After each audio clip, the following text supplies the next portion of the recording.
Ridha Nur Mustafa dari Prodi Perpustakaan dan Sains Informasi, Fakultas Ilmu Komunikasi dengan NPM 210-210-2031. Nama saya Indah Fatihah, NPM 181010200071, jurusan Sastra Arab, Fakultas Ilmu Budaya. Halo semuanya, perkenalkan nama saya Auliani Ginantika Pertiwi. Saya dari program studi farmasi jurusan farmasi dengan NPM 2601110200075. Halo, perkenalkan nama saya Syahesa Biusul Setiawan dengan NPM 2105-1020-0046 dari Fakultas Ilmu Komunikasi Program Studi Manajemen Komunikasi.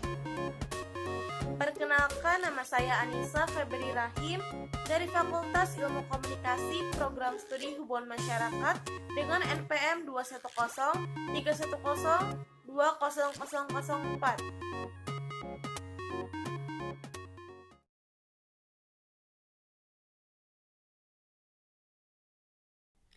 Lokasi Jatinangor. Jatinangor adalah sebuah kawasan di sebelah timur kota Bandung sebagai pintu masuk gerbang Kabupaten Sumedang dan salah satu dari 26 kecamatan yang ada di Kabupaten Sumedang dengan luas wilayah 26,20 km persegi atau 26.200 hektar dengan jarak antar batas wilayah dari utara ke selatan 15 km dan dari arah barat ke timur 20 km. Secara administratif, Kecamatan Jatinangor terbagi ke dalam 12 desa, 56 dusun, 130 RW, dan 474 RT.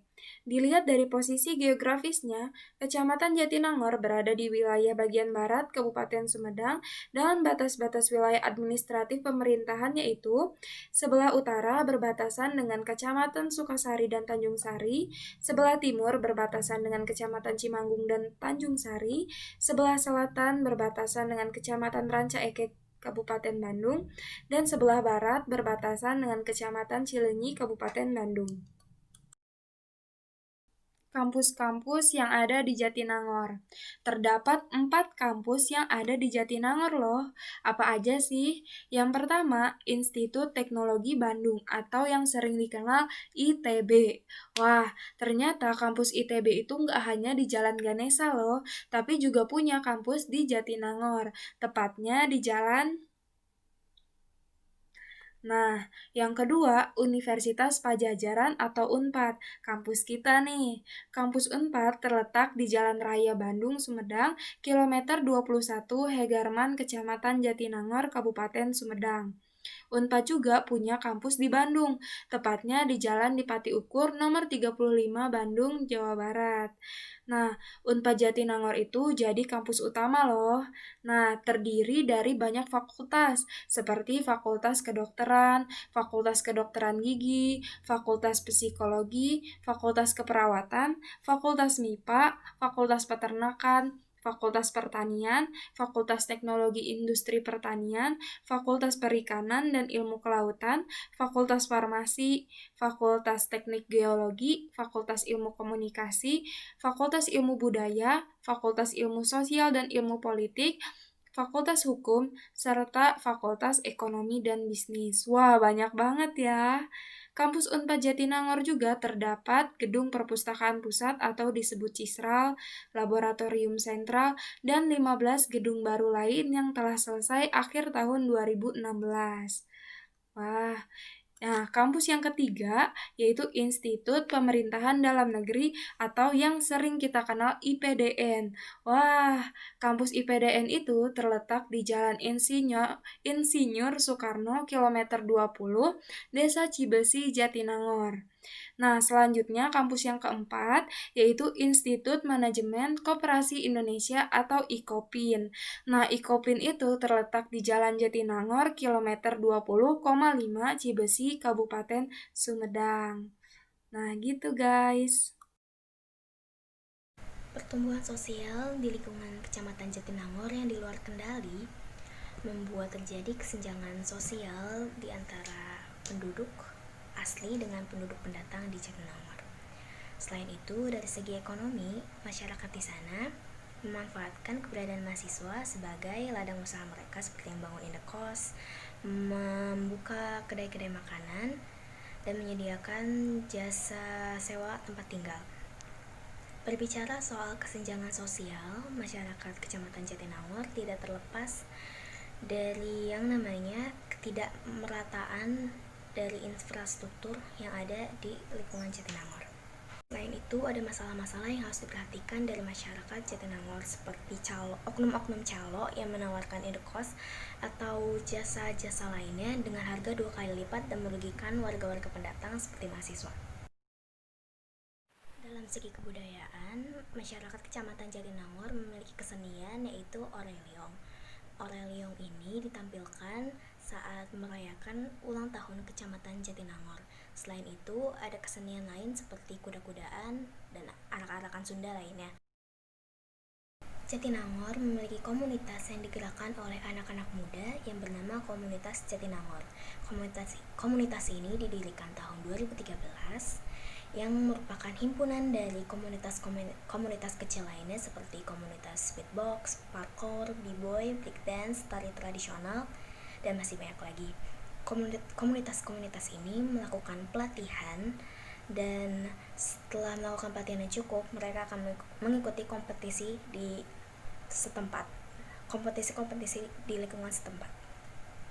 Dan jika dirasa sudah kompeten, mereka akan mengikuti kompetisi di tingkat Bandung dan sebagainya.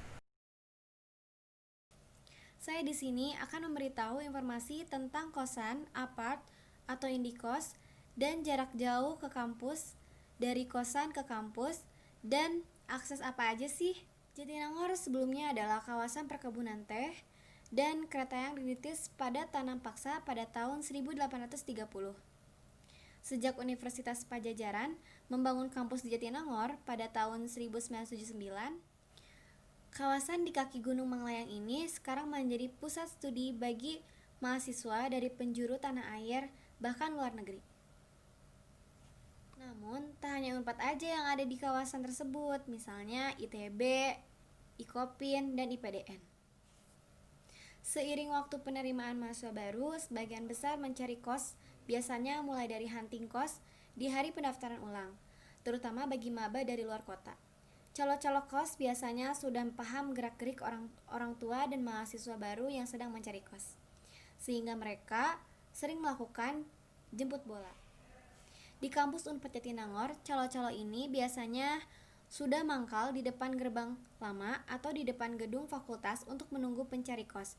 Setelah mendapat pelanggan, biasanya mereka langsung menawarkan harga-harga dan fasilitas yang sesuai dengan kriteria yang dicari. Beberapa kriteria yang dicari pencari kos adalah tempat yang nyaman, luas, tidak berbising, dan asri. Kriteria ini dibutuhkan karena mahasiswa membutuhkan tempat untuk kerja kelompok atau berkumpul dengan teman-teman sekampus. Setiap daerah atau desa di Jatinangor memiliki kos yang menjadi andalan atau yang paling banyak diminati. Contohnya di Cikuda, Kos de Java, Beverly, kemudian apartemennya juga ada loh, seperti Pinewood di belakang Mall Jatinangor Square dengan fasilitas yang bagus. Ada juga beberapa daerah yang dekat dengan kampus, kosan yang dekat dengan kampus seperti Ciseke, Sayang, Hegarmana, dan Gelis. Selain tempat yang dekat dengan kampus, mahasiswa juga mudah mencari kebutuhan sehari-hari tanpa harus berjalan jauh. Nah, buat para mahasiswa baru yang masih bingung mencari tempat kos di Jatinangor, jangan khawatir, karena harga kos yang bervariasi dari yang murah sampai yang mahal, dari lengkap hingga hemat, semuanya ada. Harga tempat kos di Jatinangor bisa dibilang beda, beragam, karena tergantung fasilitas yang disediakan oleh pemilik kos. Selain itu, harga sewa kos tergantung daerahnya. Semakin dekat dengan kampus dan lengkap fasilitasnya, semakin mahal, dan biasanya 1 kilo, dan aksesnya seperti harus berjalan kaki. Sayangnya, karena padat dengan penduduk, arus lalu lintas di Jatinangor ini sering macet pada jam-jam sibuk, sehingga mahasiswa yang membawa kendaraan roda 4 harus lebih bersabar. Lokasi kemacetan berada di persimpangan dan Mall Jatos. Terdapat beberapa fasilitas di Jatinangor, Di antaranya ada Polsek Jatinangor yang terletak di Jalan Raya Jatinangor nomor 11, Cikerung, Kecamatan Jatinangor. Yang kedua, terdapat 67 hotel yang terdaftar di Traveloka Jatinangor. Yang ketiga, terdapat Masjid Raya Unpad, yang masjidnya itu sangat besar yang terlihat ketika menuju ke Unpad. Yang keempat, ada sejenis mall yang namanya adalah Jatinangor Town Square. Yang kelima, terdapat beberapa tempat pemakaman umum yang tersedia di Jatinangor, antara lain adalah TPU Gajah, TPU Cisempur, TPU Citalaga, TPU Cigowo Galih, dan lain-lain.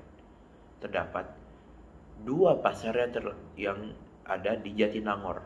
Di antaranya adalah Pasar Resik Jatinangor dan Pasar Wisata Jatinangor. Yang kelima, pastinya ada Terminal Bus Jatinangor. Yang keenam, rumah sakit yang tersedia ada Rumah Sakit Umum Harapan Keluarga yang terletak di Jalan Rancaket nomor kilometer 20 Cipaning, Kecamatan Jatinangor. Salah satu keunikan yang ada di Jatinangor yaitu Jembatan Cincin. Kenapa tuh unik? Karena jembatan ini konon katanya menyeramkan. Kenapa tuh? Jadi, waktu itu salah satu warga mendengar suara perempuan dan anak kecil berjalan di malam hari. Katanya sih, ada warga yang melihat sosok wanita yang tiba-tiba loncat dari jembatan tersebut. Pas dicek, tidak ada. Pasti seram ya kan? Kenapa tuh seram? Jadi gini, dulu jembatan tersebut adalah saksi dari kerja rodi yang dilakukan Belanda. Dalam apa tuh? Dia membangun apa? Dulu fungsi dari jembatan cincin tersebut adalah sebagai akomodasi tebu-tebu dari perusahaan Belanda menuju Jatinangor. Nah, dalam pembuatan jembatan tersebut banyak menelan korban. Ya karena gimana ya, dulu Belanda juga tidak peduli dengan safety safety dari pekerja pembuat jembatan tersebut. Alhasil banyak sekali menelan korbannya. Waspada bahaya di Kecamatan Jatinangor. Yang saya riset, saya mendapatkan 3 bahaya yang dapat menimpa Kecamatan Jatinangor. Yaitu, yang pertama, dilihat dari potensi bencana di Jatinangor yang cukup tinggi. Lalu yang kedua dari bahaya kriminalitas. Dan yang terakhir dari tidak adanya jembatan untuk penyeberangan. Oke, jadi yang pertama yaitu potensi bencana alam di Jatinangor cukup tinggi. Untuk mahasiswa baru atau calon mahasiswa baru, sebelum bermukim di Jatinangor sudah harus mengetahui nih potensi bencana alam apa saja yang akan terjadi di Jatinangor. Yaitu ada 4 bencana alam. Yang pertama banjir, yang kedua tanah longsor, yang ketiga gempa bumi, dan yang keempat Gunung Merapi.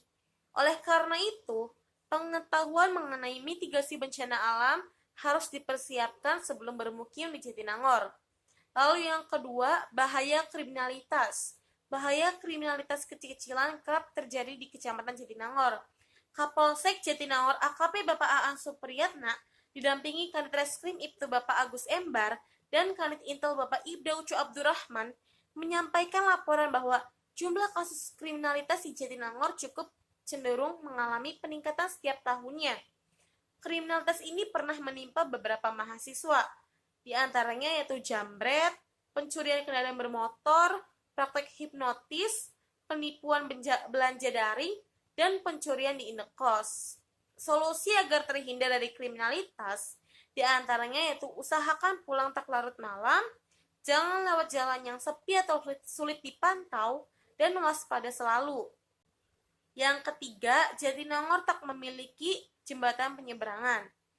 Arus lalu lintas di Jalan Raya Jatinangor yang terbilang padat ini tentu menyulitkan para penyeberang jalan, terutama bagi mahasiswa. Mobil-mobil besar seperti bus dan truk banyak melintas di Jalan Raya Jatinangor, semakin membahayakan mahasiswa dan penduduk yang menyeberang jalan. Maka dari itu, janganlah menyeberang tepat di belokan karena kita tidak tahu seberapa kecepatan kendaraan yang melaju. Kemudian, jika kita ingin menyeberang, lebih baik kita ikut dengan sekelompok orang karena itu akan lebih aman. Lalu, jika ingin menyeberang juga, berilah tanda-tanda seperti gerakan tangan ketika ingin menyeberang. Setelah tadi membahas tentang bahaya yang ada di Jatinangor, sekarang saya akan membahas tentang kelebihan yang ada di Jatinangor. Yaitu yang pertama, Jatinangor dikenal sebagai kawasan pendidikan. Lalu yang kedua, udaranya sejuk. Dan yang terakhir, banyaknya pilihan tempat tinggal. Oke, sekarang kita akan membahas tentang kelebihan di Kecamatan Jatinangor. Yaitu yang pertama, tadi yang seperti saya bilang, Jatinangor adalah kawasan pendidikan.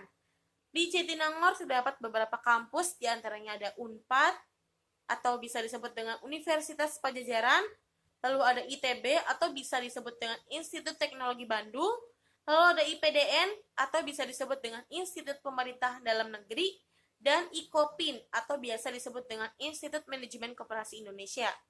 Hal ini membuat mahasiswa dari suatu kampus akan sering berinteraksi dengan mahasiswa dari kampus lain.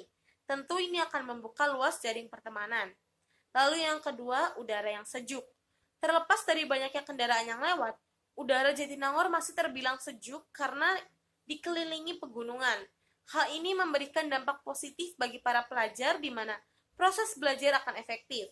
Lalu yang ketiga, banyaknya pilihan tempat tinggal. Mahasiswa baru yang berada jauh dari orang tua pasti akan mencari tempat tinggal atau indekos selama berkuliah. Jatinangor menawarkan berbagai macam tipe indekos mulai dari yang paling murah hingga apartemen. Semua pilihan itu tentu punya kelebihan dan kekurangan. Jadi, tinggal sesuaikan saja di sejumlah faktor kebutuhan seperti jarak, luas, keamanan, kebersihan, maupun interaksi antar huninya. Sekarang pasti kalian sudah mengenal lebih tentang Jatinangor nih. Nah, sekarang saya akan membahas tentang tips and trik menjadi mahasiswa baru. Yaitu yang pertama, manfaatkan masa ospek untuk mengenali kampus.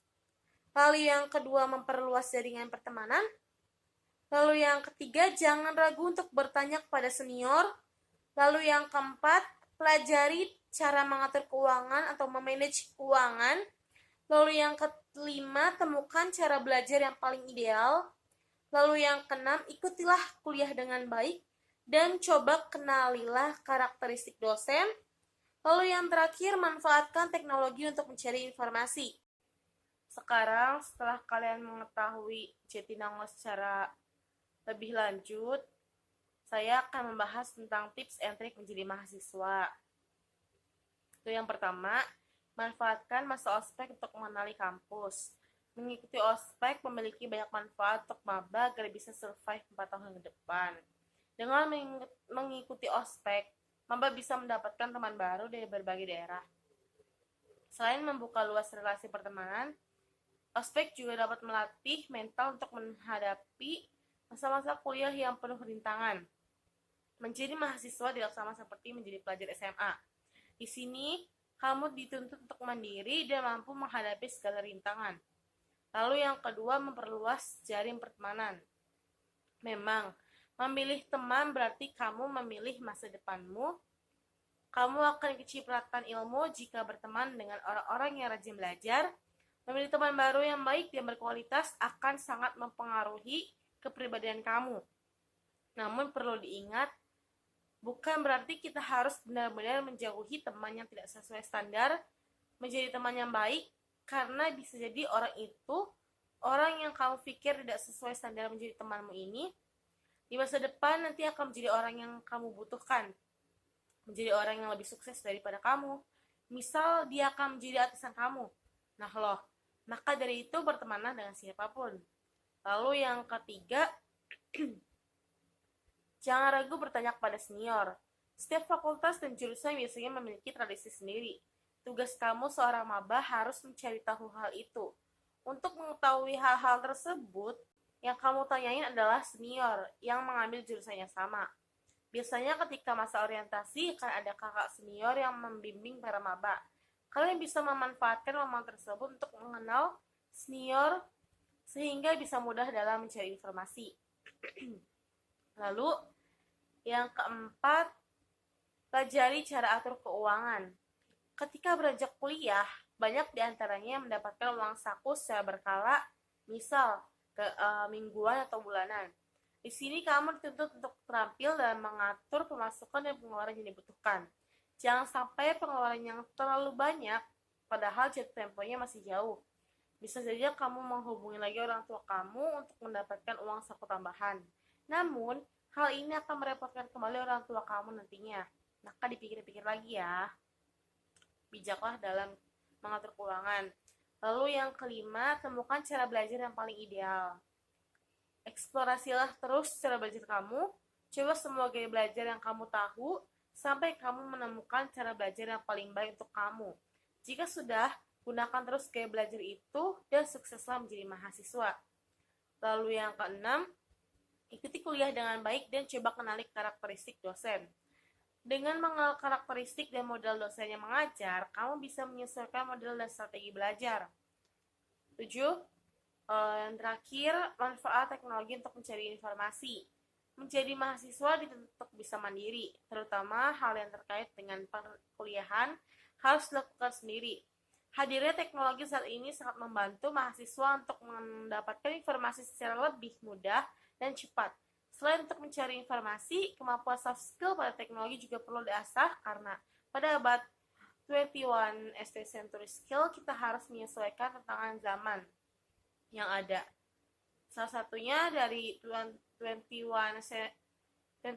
century skill yaitu kemajuan teknologi.